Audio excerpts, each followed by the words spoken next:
I feel like we have this massive cultural obsession with the finish line. Oh, completely. Right, like you watch a movie, the hero defeats the villain, the music swells, and the screen just cuts to black.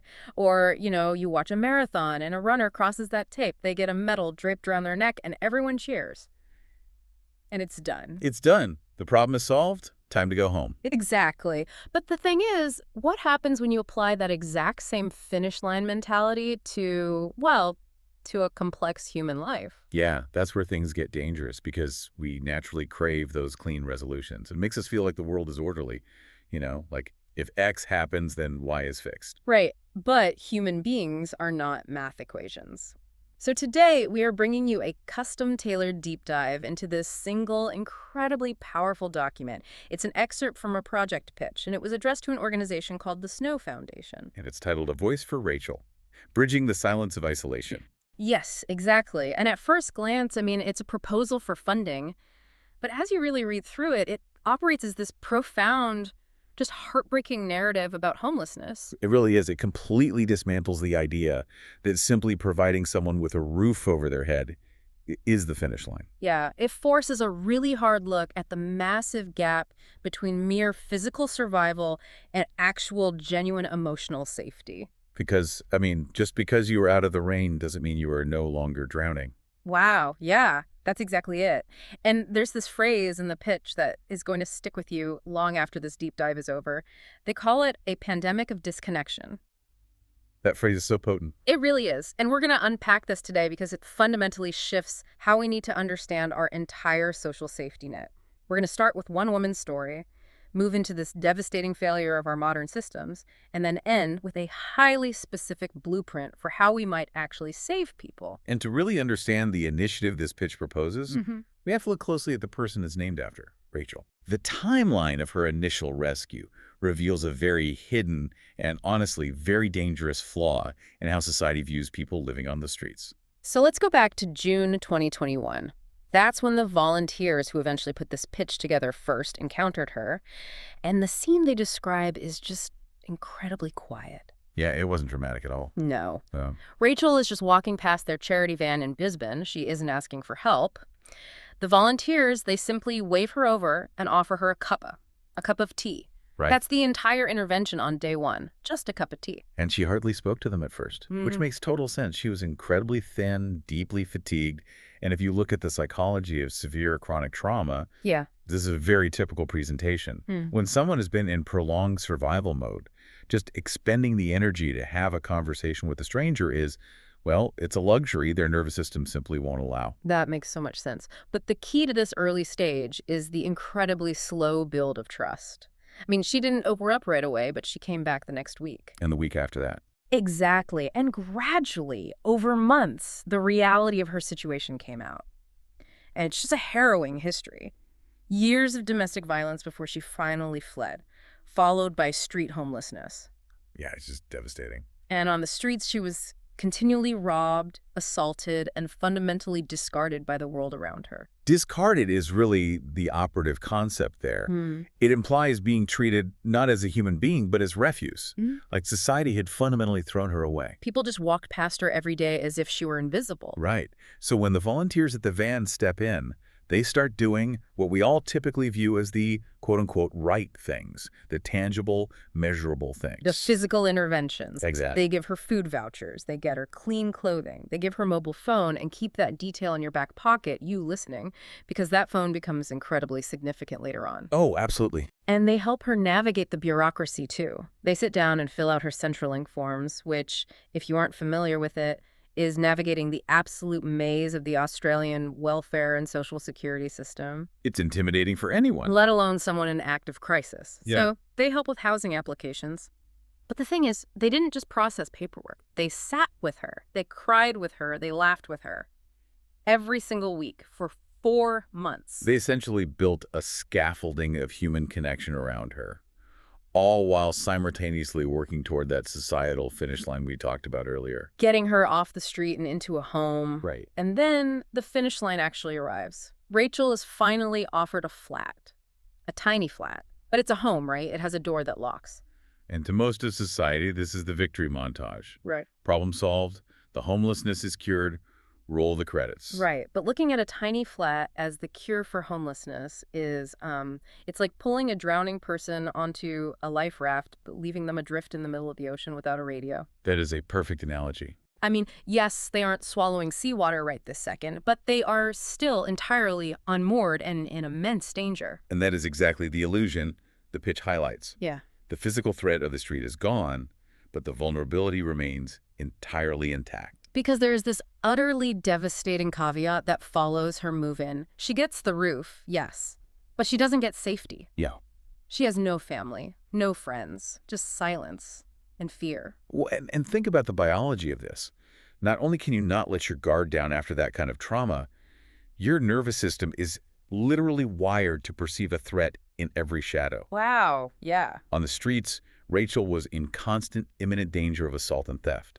In that environment, your brain is just flooded with adrenaline and cortisol. You exist in a state of hyperarousal just to stay alive. So all of your survival instincts are actively engaged, 24 hours a day. You're coiled like a spring, always. Right. But then, in the blink of an eye, you are placed in a quiet, empty room behind a locked door. All those hardwired survival instincts required on the streets are suddenly entirely useless. They have nowhere to go. So what replaces that high-stakes, chaotic environment isn't instant peace and relaxation, is it? Not at all. It's a vacuum. It is a terrifying vacuum of isolation. The external threats are gone, leaving a person completely alone with their unhealed trauma and this overwhelming sense of disconnection. It's like you've been bracing your body against a hurricane for years, and then someone just drops you into a soundproof room. Yeah. The silence itself becomes deafening. It becomes terrifying. Exactly. Four walls can keep the rain out, but they cannot provide emotional regulation. They cannot provide community or a sense of belonging. And without those elements, a person remains in profound danger. It's an internal danger rather than an external one. But it is just as lethal. So you have this woman who is finally physically safe behind a locked door, but because of that extreme isolation, a completely new crisis emerges. One the volunteers didn't even realize was happening until she simply vanished. Yeah. Just as this emotional momentum is building, she's off the streets, she's housed, she has this relationship with the van volunteers, Rachel stops coming by. 1 week, she is there sharing a cup of tea, and the next she isn't. And for people living on the margins, disappearance is unfortunately a common occurrence. Right, which just leaves the volunteers waiting and wondering. And 3 weeks go by like this. 3 weeks of total silence. And then, out of nowhere, the hospital calls the lead volunteer. Rachel is on life support. And that phone call reveals a detail that really just stops you in your tracks. Mm-hmm. Rachel had listed the volunteer from the van as her next of kin. I want you, listening to this, to just put yourself in the volunteer's shoes for a second. Think about the heavy, almost crushing weight of that realization. You wave someone over for a cup of tea, you help them navigate a welfare form, you share a few laughs over a 4-month period. Yeah. And because of those incredibly basic acts of decency, you become her entire family. She had absolutely no one else in the world to put on that emergency contact line. It's a stark metric for the absolute destitution of her social network. I mean, next of kin implies a blood tie, a lifelong bond. Here, it was simply the only person who had looked her in the eye in years. Yeah. But the way our modern institutions operate in the face of that reality is deeply unsettling. The hospital isn't calling to offer support to the volunteer. No, not at all. They are calling to ask the volunteer to authorize turning off Rachel's life support. Because from the hospital's perspective, it's a rigid procedural necessity.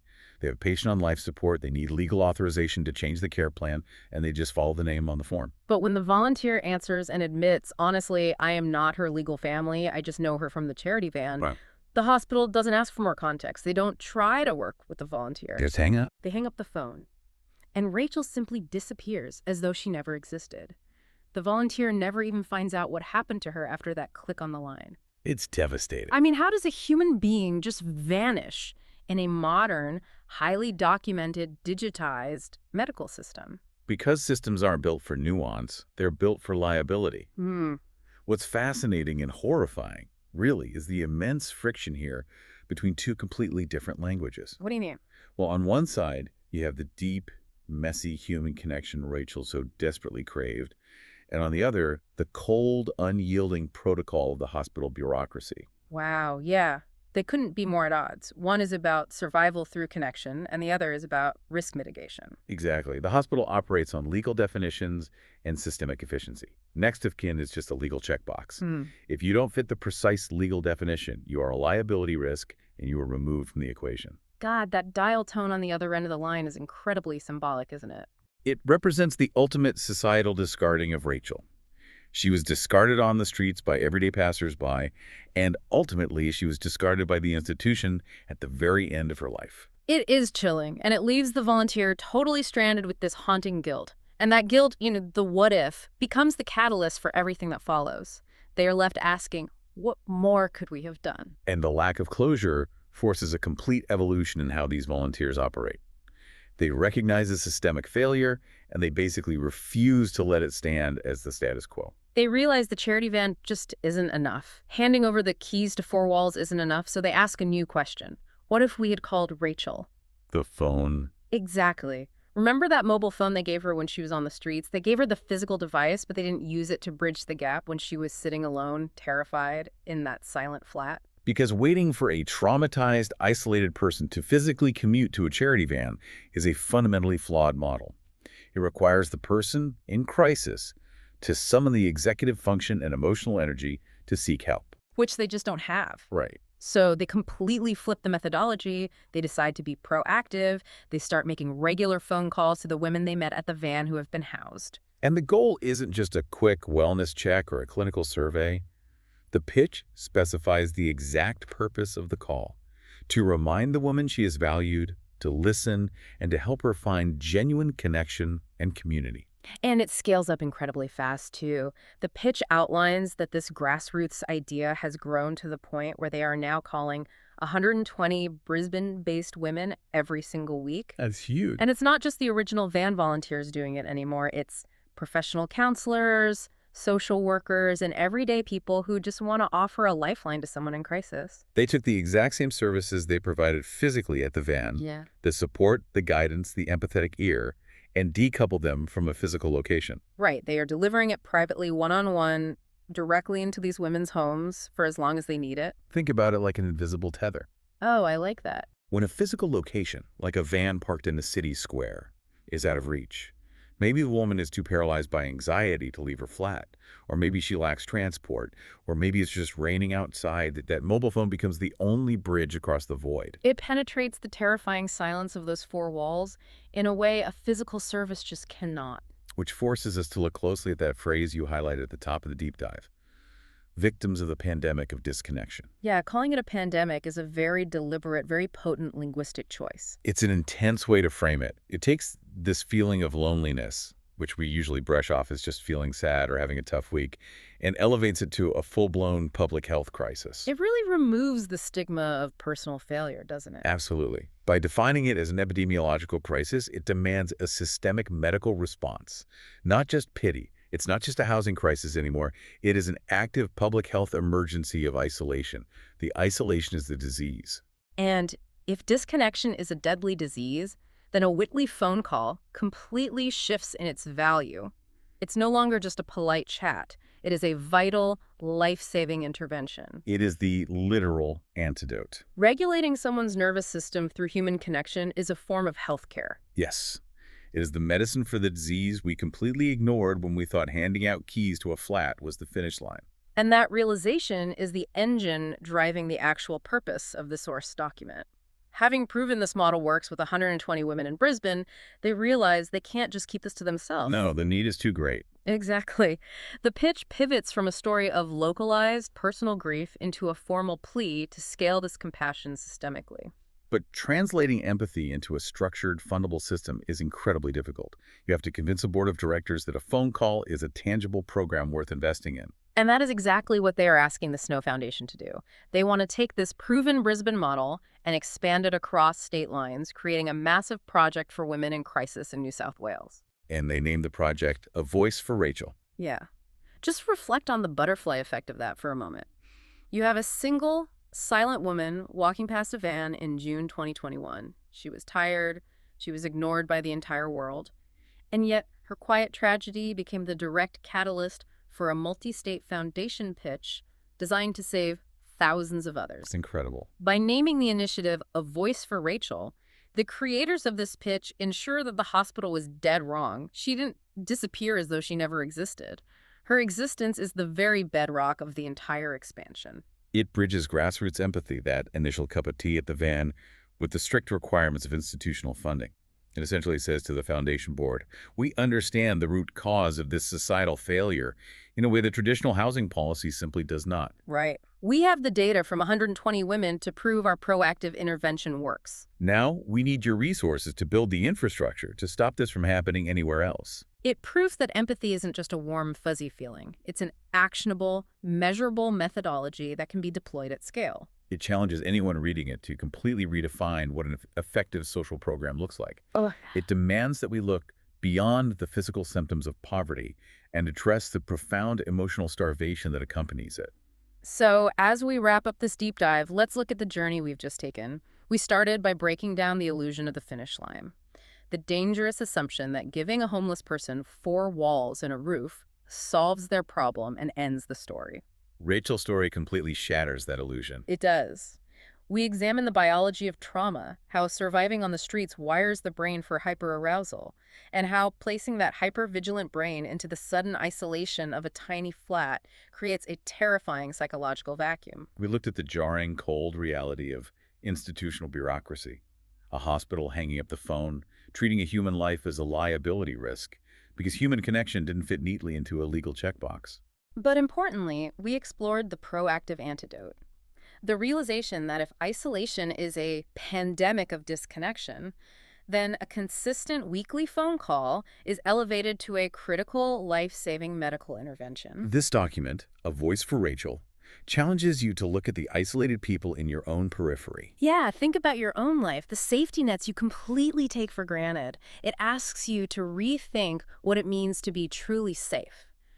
Is safety just a locked door to keep the world out, or is it knowing that someone, somewhere, is going to call you next Tuesday just to see if you're okay? It argues that true safety is fundamentally relational. You cannot be safe if you are entirely alone. Which leaves me with a final thought I want to offer you. Building on this idea of the pandemic of disconnection, we live in a society that is rapidly becoming increasingly automated. Oh, definitely. We are racing toward a future where we are eager to rely on AI, apps, and complex algorithms to manage our social services, to triage our healthcare, to handle our bureaucracy.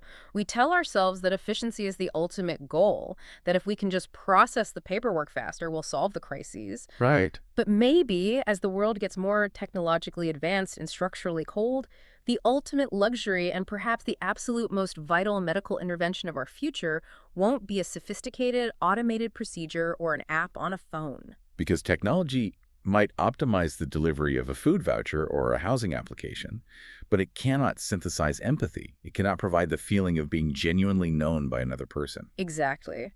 When you strip everything else away, the true cure for this pandemic of disconnection might just be the unhackable, unautomatable sound of another human being's voice taking the time to cross the finish line with you and simply ask, how are you today?